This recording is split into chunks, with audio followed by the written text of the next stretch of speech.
कश्मीर मुकम्मल।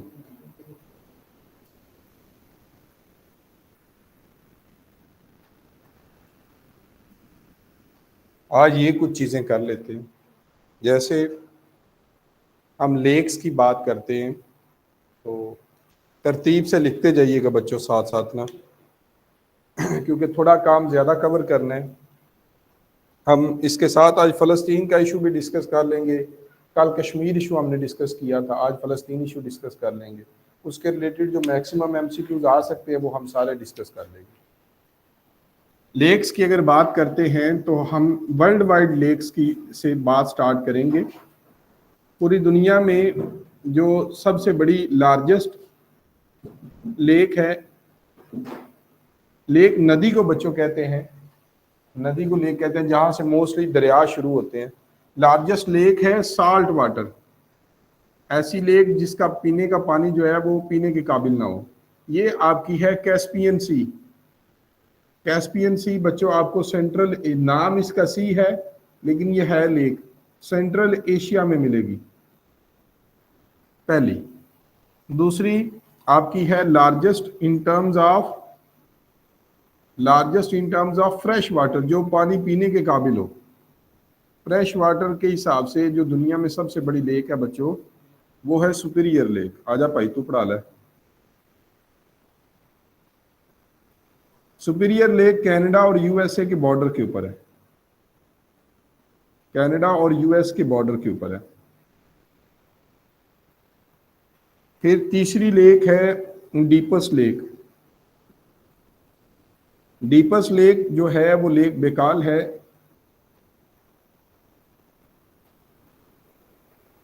ये रशिया के अंदर है, साइबेरिया के करीब।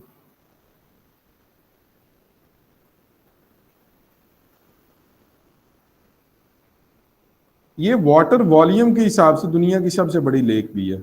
वाटर वॉल्यूम सबसे ज्यादा इसमें खड़ा होता है, मतलब ज्यादा पानी इसमें अवेलेबल है। तो एक है हाईएस्ट लेक, दुनिया की सबसे हाईएस्ट लेक, उसका नाम है लेक टिटिकाका। क्या नाम है? टिटिकाका। ये बोलीविया में है बच्चों। कहाँ पे है? बोलीविया में। ये चार मेन लेक्स हैं जिनके questions again and again repeat होते हैं, जिसमें लार्जेस्ट साल्ट वाटर कौन सी है? Caspian Sea. Largest in terms of fresh water कौन सी है? Superior Lake. एक डीपेस्ट लेक है लेक बेकाल, रशिया साइबेरिया में है। और हाईएस्ट लेक है लेक टिटिकाका। ओके, याद रख लोगे। आगे आ जाओ, नहीं नजर आ रहा तो आगे आ जाओ, अगर कोई इशू हो रहा है तो इधर आगे आ जाओ। शाबाश, उधर आप एक बंदा बैठ जाए, किधर आगे बैठ जाए, आगे वाली लाइन में, ये इस लाइन में आगे बैठ जाओ, उधर बैठे। शाबाश, आप इधर आ जाओ। नजर नहीं आ रहा तो पीछे बैठने की क्या जरूरत है। हाँ जी, this is all about the international lakes. जी क्या है आपको हुआ? ये ठीक है, हाँ शाबाश, 1984। ओके, यहाँ तक क्लियर है? World wide, around the globe की बात कर रहा हूँ। अब इसकी पिक्चर बना ले, बाद में नोट कीजिएगा। मैं आगे चल रहा हूँ, जल्दी कर लें, जल्दी कर लें।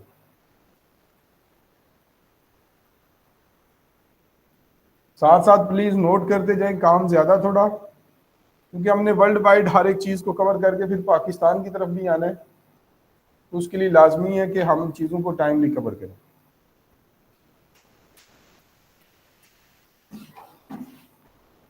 अच्छा, इसी तरह से एक पेपर में एमसीक्यूज आता है कि there are how many Great Lakes. दुनिया में बच्चों 5 ग्रेट लेक्स हैं। कितनी है? 5। कौन कौन सी? बोलो। मी, एस एच ओ, मी एस एच ओ। कौन सी 5 ग्रेट लेक्स हैं? कौन कौन सी है? मिचिगन जी, एरी, सुपीरियर, हुरन,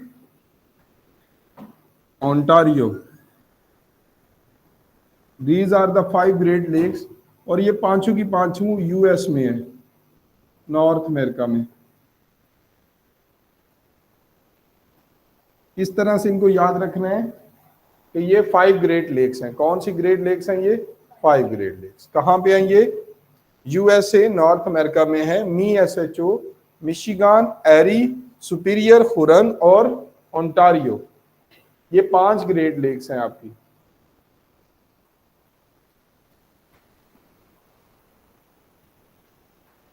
आगे चलते हैं, चलें जी आगे।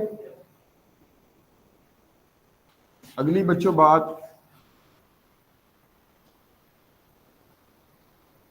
आपके पास है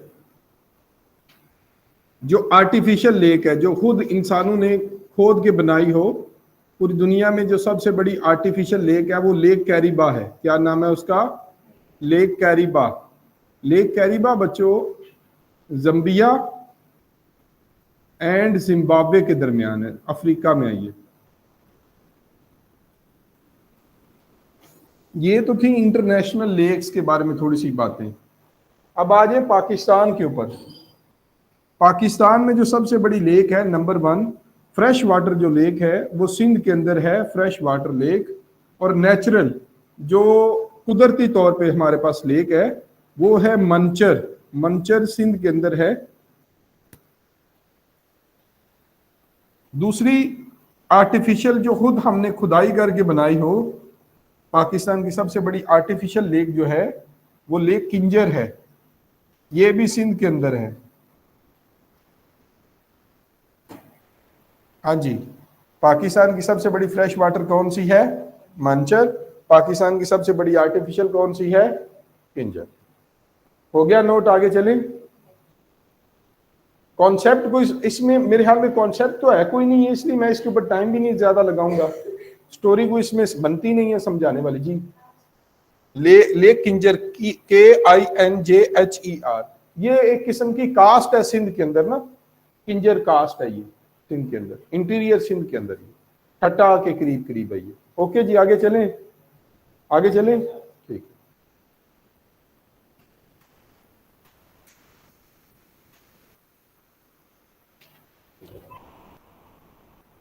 अच्छा जी बच्चों, फिर कुछ लेक्स जो जनरल लेक्स हैं, जैसे सतपारा लेक के बारे में पूछ लेता है।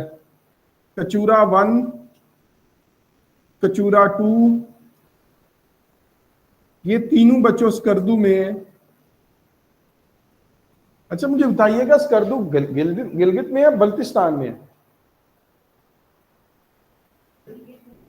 नहीं नहीं नहीं नहीं, गिलगित अलहदा है, बल्तिस्तान अलहदा है। स्कर्दू किसका कैपिटल है? स्कर्दू बल्तिस्तान का है। गिलगित का गिलगित ही है। अच्छा जी, कल मैं अनफॉर्चुनेटली कश्मीर का इशू करवाते हुए आपको रेलिवेंस क्रिएट नहीं कर पाया इसके अंदर। ये सुन लीजिएगा, इधर मेरी तरफ ध्यान करें। जो गिलगित बल्तिस्तान है ना, ये 1 नवंबर 1947 को आजाद हो गया था। 1 नवंबर 1947 को अलहदा मुल्क इन्होंने अपने आप को अनाउंस कर दिया था। आज भी गिलगित बल्तिस्तान वाले अपना डे ऑफ इंडिपेंडेंस 1 नवंबर को मनाते हैं। 14 डेज के बाद इन्होंने पाकिस्तान के साथ इलाक किया था। 14 डेज के बाद they became part of Pakistan. Officially they became part of Pakistan on April 8 2010। 8 अप्रैल 2010 को 18वीं अमेंडमेंट पास हुई तो Gilgit Baltistan became provisional provincial status उसको मिला था पाकिस्तान के अंदर। उससे पहले उसके पास प्रोविजन का स्टेटस नहीं था अवेलेबल। उससे पहले वो ऑटोनमसली रन हो रहा था। लेकिन 2010 में गवर्नमेंट ने जब खैबर पख्तूनख्वा का नाम भी चेंज किया था, NWFP से नाम चेंज करके खैबर पख्तूनख्वा रखा था, सिमिलरली उन्होंने गिलगित बल्तिस्तान को भी एक सूबे का दर्जा दे दिया था, प्रोविजनल प्रोविंस का दर्जा दे दिया था। ऐसा प्रोविजनल प्रोविंस, एक तो प्रोविंस है ना, वैसे अगर आपसे पूछा जाए कि पाकिस्तान में कितने प्रोविंसेस हैं, 4 ही हैं बच्चों, याद रखिए, पाकिस्तान में 4 ही हैं। बहुत सारे बच्चे इसके ऊपर कंफ्यूज होते हैं। गिलगित बल्तिस्तान को मुकम्मल सूबे का दर्जा हासिल नहीं है, याद रखिएगा। पता है गिलगित बल्तिस्तान की हुकूमत किस तरह से फंक्शन करती है? इधर मेरी तरफ ध्यान करना है आप लोगों को। गिलगित बल्तिस्तान की हुकूमत फंक्शन करती है, पाकिस्तान की फेडरल गवर्नमेंट की एक मिनिस्ट्री है कश्मीर अमूर के रिलेटेड। किसके रिलेटेड? कश्मीर अमूर के रिलेटेड। कश्मीर अमूर का एक चेयरमैन होता है, एक मिनिस्टर होता है, उस मिनिस्टर के अंदर कश्मीर की और गिलगित बल्तिस्तान की हुकूमत फंक्शन करती है। ये आपने इसको कंफ्यूज नहीं करना, ना कश्मीर पाकिस्तान का सूबा है, ना गिलगित बल्तिस्तान पाकिस्तान का सूबा है। हमने दोनों रीजन्स को ऑटोनमस समझ ले स्टेटस दिया हुआ है। कश्मीर में तो उनका अपना वजीर आजम होता है, उनका अपना सदर होता है। हमने इंडिया की तरह, जिस तरह से इंडिया ने उनके ऊपर मुजालम डाले, हम उस तरह से नहीं कर रहे। उनके पास बहुत ज्यादा समझ लें पॉलिटिकल राइट्स हैं as compare to Indian Kashmir. जी, इंडिया जीबी के ऊपर इसलिए क्लेम करता है, ये बड़ा अच्छा क्वेश्चन है, शुक्र ये आपने पूछ लिया, मेरी तरफ आपने ध्यान करना है। बेसिकली बच्चों, कल मैंने एक रेजोल्यूशन नंबर 47 का जिक्र किया था। उस रेजोल्यूशन नंबर 47 में क्या लिखा था कि सबसे पहले पाकिस्तान अपनी कश्मीर से फौज को बाहर निकालेगा, फिर इंडिया इलीगल ऑक्यूपाइड कश्मीर से अपनी फौज को बाहर निकालेगा, और फिर इंटरनेशनल एडमिनिस्ट्रेशन आएगी, वो आगे यहाँ पे क्या करवाएगी? इलेक्शन करवाएगी या रेफरेंडम करवाएगी, लोगों से पूछा जाएगा। जब ये रेजोल्यूशन पास हुई थी ना, तो हमने कहा गिलगित बल्तिस्तान भी तो कश्मीर ही है, हमने खुद ही मुतनाज़ा बना दिया। अच्छा, इसका एक और भी रीजन है, सिर्फ ये रीजन नहीं है मुतनाज़ा इलाका का। डोगरा राज मैंने कल समझाया था आपको। डोगरा राज कौन थे? गुलाब सिंह। जब गुलाब सिंह ने कश्मीर को परचेज किया था, तो साथ ही गिलगित बल्तिस्तान को भी परचेज कर लिया था। तो इंडिया कहता है कि basically Gilgit Baltistan is also part of Kashmir. हम नहीं कहते। और कश्मीर, जो गिलगित बल्तिस्तान वाले हैं, उनकी आप शक्लें भी देख लें तो they are not even close to Kashmiris. वो तो एक समझ लें चाइनीज रेस के करीब करीब जाते हैं गिलगित बल्तिस्तान वाले। हमारे भाई हैं, हम तो उनकी बहुत रिस्पेक्ट करते हैं। हमें मतलब हम बहुत ज्यादा रिसोर्सेज उधर से आते हैं, और टूरिज्म का बहुत ज्यादा हमारा जो सेक्टर है वो सारा गिलगित बल्तिस्तान और ये नॉर्थ की वजह से हमारा चलता है। पाकिस्तान 2018-19 में was remain one of the most favorite destination for international tourists. Even in that year, in 2018-2019, we earned 800 billion rupees. 800 अरब रुपया हमने सिर्फ टूरिज्म से कमाया था उस साल में। फिर उस साल 2020 में कोरोना आया, और उसके बाद उस इलाके के भी दोबारा थोड़े हालात खराब हो गए। आज भी अगर आप उस इलाके की तरफ जाएंगे तो आपको काफी इंटरनेशनल टूरिस्ट मिलेंगे। हम दुनिया के वाहिद कंट्री हैं जहां पे दुनिया के 8000 में से, अच्छा आपको पता होना चाहिए भी इंफॉर्मेशन, दुनिया में इतने कितने ऐसे पॉइंट है जिनकी हाइट 8000 मीटर से ऊपर है? सिर्फ 14 पॉइंट्स ऐसे हैं। उन 14 में से 5 पाकिस्तान के पास हैं। इतनी ज्यादा हमारे पास अपॉर्चुनिटी होने के बावजूद, ड्यू टू टेररिस्ट एक्टिविटीज, हम अपनी टूरिस्ट इंडस्ट्री को प्रमोट ही नहीं कर सके। इसके अलावा और भी बहुत सारे रीजन हैं जिसकी वजह से हमारी टूरिस्ट जो अच्छा देखो, महाभारत कहाँ पे हुई? ये चकवाल वाले कहते हैं जी इलाके में जो इनका रिलीजियस है, जहाँ पे कटास राज टेम्पल भी है इनका, जहाँ पे वो जो इनका गॉड विष्णु है जिसने 16,208 शादियां की थी, वो इनका एक मिथोलॉजी है, हिंदू मिथोलॉजी जो भी, ठीक है। तो उनके लिए भी एक बहुत इंपॉर्टेंट रिलीजियस साइट है पाकिस्तान के अंदर। सिखों का भी जो जहां से रिलीजन स्टार्ट हो रहा है, वो जो बाबा गुरु नानक है, वो भी पाकिस्तान के अंदर। तो हम एक बड़ी डीप सिविलाइजेशन वाले थे, लेकिन हमारे से चीजें मैनेज नहीं उस तरह से कि हम इन चीजों को दिखा सके पूरी दुनिया। हम वीजाज ओपन करें और लोगों को अलाउ करें। असल में लोग पाकिस्तान, अच्छा आपको पता है इंडिया वाले पाकिस्तान में, खास तौर पे सिख पाकिस्तान में क्यों नहीं आते? और सिखों के पास पाकिस्तान में आने का एक अपॉर्चुनिटी भी है, ये जेहन में रखना।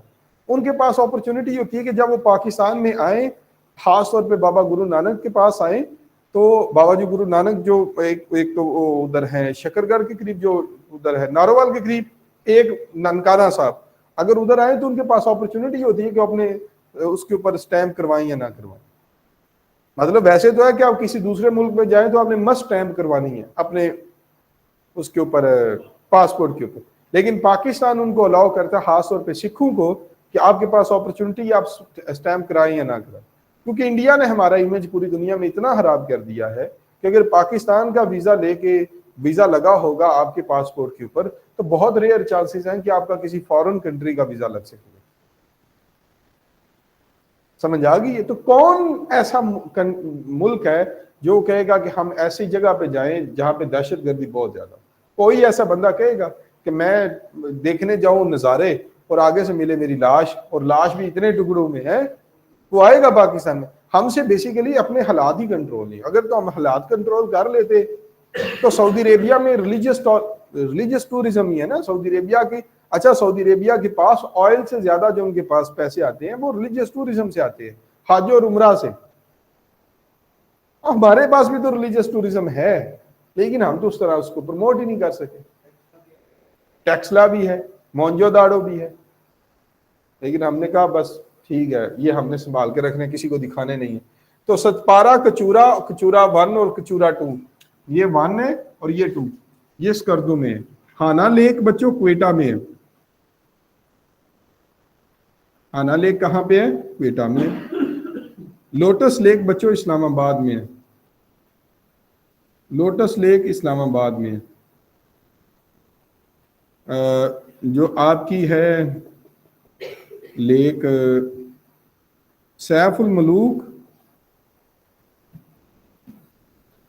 चैप्टर वाइज अब जब याद करके जाएंगे ना चीजें, तो जब पास पेपर पढ़ेंगे इंशाल्लाह चीजें याद भी रहेंगी। सैफुल मलूक बच्चों कगान में है। कगान का शहर एक छोटा सा नरान, कगान। आप अगर कगान की तरफ जाएं ना, नरान कगान की तरफ जाएं, पे वहां पे लिखा होता है KDA, Kaghan development authority. Naran तो वैसे फेमस हो गया ना, नरान असल में दरमियान में करके आता है। असल में जो मेन है डिस्ट्रिक्ट जो है वो कगान है। कगान का एक छोटा सा शहर है, नरान टाउन समझ लो। इस तरह से है आपकी एक और बड़ी important, again and again paper में रिपीट होती है, क्या हम उसे कहते हैं, जो यहाँ पे है हुंजा में, अताबाद। मेरे ख्याल में आप लोगों का कोई लेना देना नहीं है टूरिज्म के साथ। अताबाद लेक है खुंजा में। ये बच्चों लेक्स के बारे में जो बार बार क्वेश्चंस आते हैं ना, वो सारे ही हमारे ऑलमोस्ट डिस्कस हो गए। इंटरनेशनली भी और लोकली भी जो लेक्स के question again and again paper में रिपीट होते हैं। मंजूसा लेक बिल्कुल है, मंजूसा लेक भी पूछा जाती है, शाबाश। मंजूसा लेक ये अब है कहाँ पे, ये चेक कर लीजिएगा, मुझे याद नहीं। ये कुछ इंपॉर्टेंट लेक्स हैं जो अगेन एंड अगेन पेपर में पूछी जाए। लेक होती क्या है? एक पहाड़ी के दरमियान खड़ा हुआ पानी, जहां से दरिया शुरू होता है। और दरिया कैसे बनते हैं ये भी पता है आपको? पहाड़ों के ऊपर जो बर्फ होती है ना, जो ये जैसे स्नोफॉल आप कहते हो, वो जब पिघलती है गर्मियों में, वो छोटे छोटे वहां से स्प्रिंग्स निकलते हैं। तो वो छोटे छोटे स्प्रिंग्स जो है, जैसे वो कहते हैं ना, कतरा कतरा मिलकर दरिया बनता है, इस तरह से दरिया बनते हैं। चलो आगे चलते हैं। अगला है हमारे पास ग्लेशियर्स।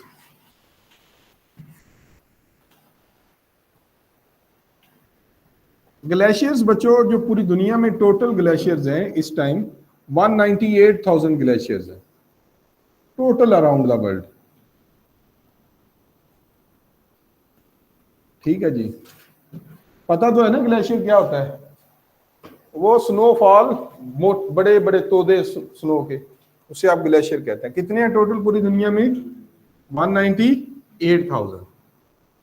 अच्छा, इसमें सिंगल लार्जेस्ट जो है पूरी दुनिया में, सबसे बड़ा एक सिंगल लार्जेस्ट जो है वो है आपका लैम्बर्ट फिशर। क्या नाम है उसका? Lambert Fisher. लैम्बर्ट फिशर बच्चों आपको अंटार्कटिका में मिलेगा। जब सरकारी नौकरी करके बहुत ज्यादा रिश्वत ले लोगे, फिर अंटार्कटिका जाना पड़ेगा। Lambert Fisher.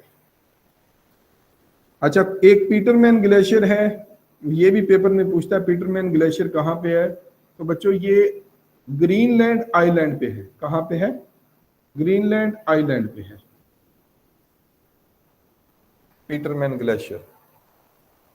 पूरी दुनिया में टोटल कितने हैं? 198,000।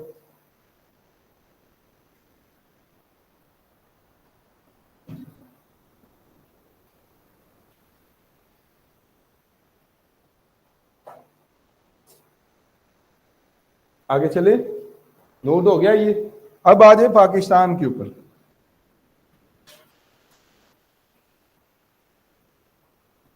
पाकिस्तान में बच्चों आपको पता है इस पॉइंट से भी पाकिस्तान बहुत यूनिक कंट्री है। पूरी दुनिया में 198,000 ग्लेशियर्स हैं, सिर्फ पाकिस्तान के अंदर 7253 ग्लेशियर्स हैं। कितने? 7,253 ग्लेशियर्स सिर्फ पाकिस्तान के अंदर है। दुनिया का सबसे बड़ा ग्लेशियर कौन सा है? बोले बोले कौन सा है? लैम्बर्ट फिशर दुनिया का सबसे बड़ा ग्लेशियर है। अगर वो है सिंगल लार्जेस्ट, अगर ये क्वेश्चन आ जाए सिस्टम ऑफ ग्लेशियर्स, जहां पे छोटे छोटे ग्लेशियर्स ने मिलकर एक बड़ा ग्लेशियर बनाया हो, तो सिस्टम ऑफ ग्लेशियर्स पूरी दुनिया में सबसे बड़ा पाकिस्तान का है। कौन सा वाला? सियाचिन। शाबाश। ये सिस्टम ऑफ ग्लेशियर है पूरी दुनिया का सबसे बड़ा। ये इसमें डिफरेंट समझ लें कि इसकी लेंथ है 47 माइल्स। फिर वो पूछता है कि पाकिस्तान के कुछ फेमस, जिसमें सियाचिन है, बियाफो है, बतूरा है, बालतूरो है,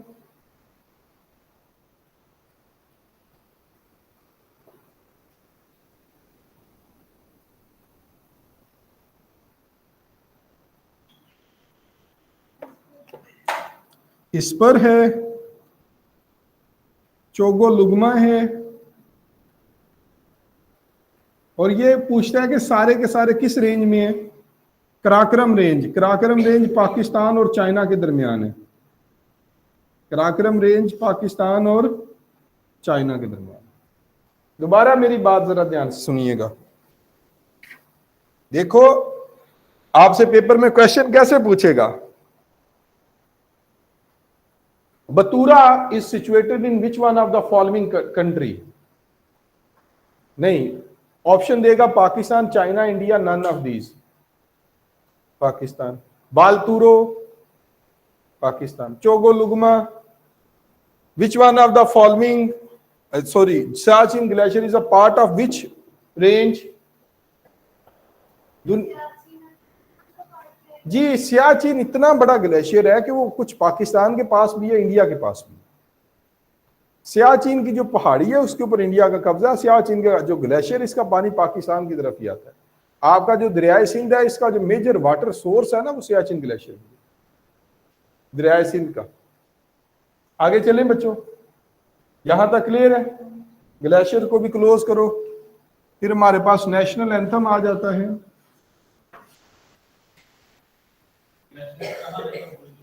जी, ग्लेशियर अफ्रीका में नहीं है बच्चों, कोई ग्लेशियर अफ्रीका में नहीं है। जिस तरह से कोई डेजर्ट यूरोप के अंदर नहीं है, इस तरह से कोई ग्लेशियर अफ्रीका में नहीं है। लिख लो ये, there is no glacier in Africa, there is no desert in Europe.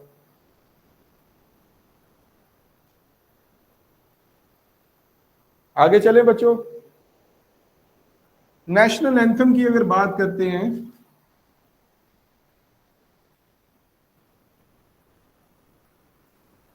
इसके रिलेटेड जो मोस्टली एमसीक्यूज पूछे जाते हैं कि नेशनल एंथम की ट्यून, अब पता दुनिया का वाहिद नेशनल एंथम जिसकी ट्यून पहले बन गई थी और लिरिक्स बाद में हुई थी। ट्यून पहले कंपोज कर दी गई थी, इसकी लिरिक्स बाद में ली गई थी।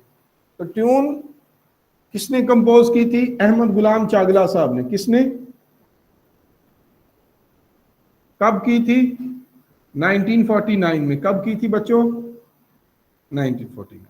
उसके बाद पाकिस्तानी गवर्नमेंट को एहसास हुआ कि अब हमें लिरिक्स भी ले लेनी चाहिए, तो इन्होंने ओपन कंपटीशन करवाया उन लिरिक्स को सिलेक्ट करने के लिए। उन लिरिक्स को सिलेक्ट करने के लिए जब इन्होंने ओपन कंपटीशन करवाया, उस ओपन कंपटीशन में 723 लोगों ने पार्टिसिपेट किया। कितने लोगों ने पार्टिसिपेट किया? 723। 723 पीपल ने पार्टिसिपेट किया इसमें, जिसमें से हफीज जलंधरी साहब की बुक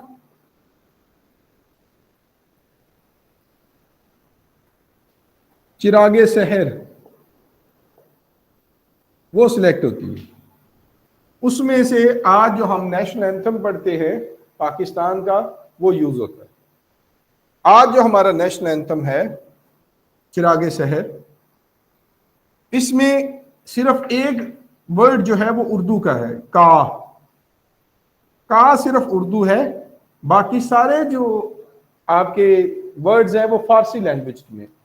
का उर्दू का वर्ड है, बाकी सारे जो इस पाक सरजमीन शादबाद जो है ये फारसी लैंग्वेज के वर्ड्स हैं। ओके, इसकी लेंथ है बच्चों 80 सेकंड्स। कितनी है? 80 सेकंड्स तक ये चलाया जाता है। 80 सेकंड्स इसकी लेंथ है।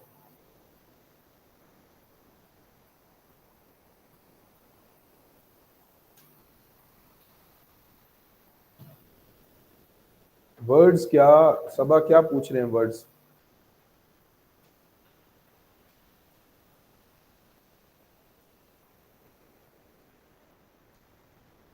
वर्ड्स कितने ये आप गिन के मुझे भी बता दीजिए। 49 वर्ड्स हैं। लो जी, ये भी लिख देते हैं हम। 49 वर्ड्स। ठीक है जी, आगे चलें। ओके,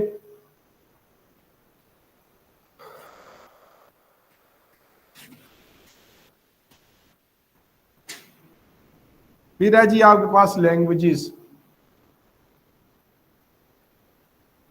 जुबानें।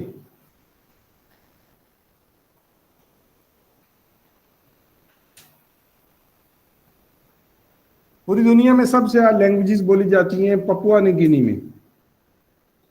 कहां पे? New Guinea. 859 लैंग्वेजेस बोली जाती हैं यहाँ पे। इसके बाद इंडोनेशिया में बच्चों 852 लैंग्वेजेस बोली जाती हैं। पाकिस्तान के अंदर कितनी लैंग्वेजेस हैं? 32 लैंग्वेजेस।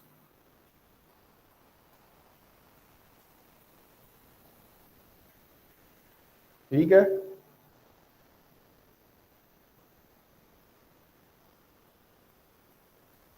ठीक है, इसको इतना ही कर ले। सबसे ज्यादा, हाँ ये बड़ा अच्छा क्वेश्चन है। पूरी दुनिया में सबसे ज्यादा जो लैंग्वेज बोली जाती है वो चाइनीज है। चाइनीज नंबर 1 पे है, इंग्लिश नंबर 2 पे है। स्पेनिश है नंबर 3 पे, इंग्लिश है, अरबी है? इंग्लिश। मैं भी इसको सोच के जब पहली दफा मैंने ये देखा था मैं बड़ा परेशान हुआ था कि ये कैसे हो सकता है। पाकिस्तान क्या है अंसर खान? 77 पाकिस्तान में क्या है? लो जी, ये मोटी मोटी कुछ चीजें कल याद करके आ जाइएगा। कल थोड़ा सा आप लोगों के साथ हिसाब किताब भी करेंगे, अगर आप लोग नहीं सुनाएंगे। तबीयत नहीं ठीक आपकी?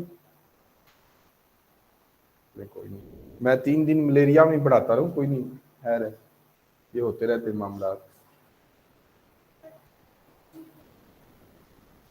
नहीं, कुछ मुतफरक चीजें कल करेंगे इसकी डिस्कस। जी क्या है?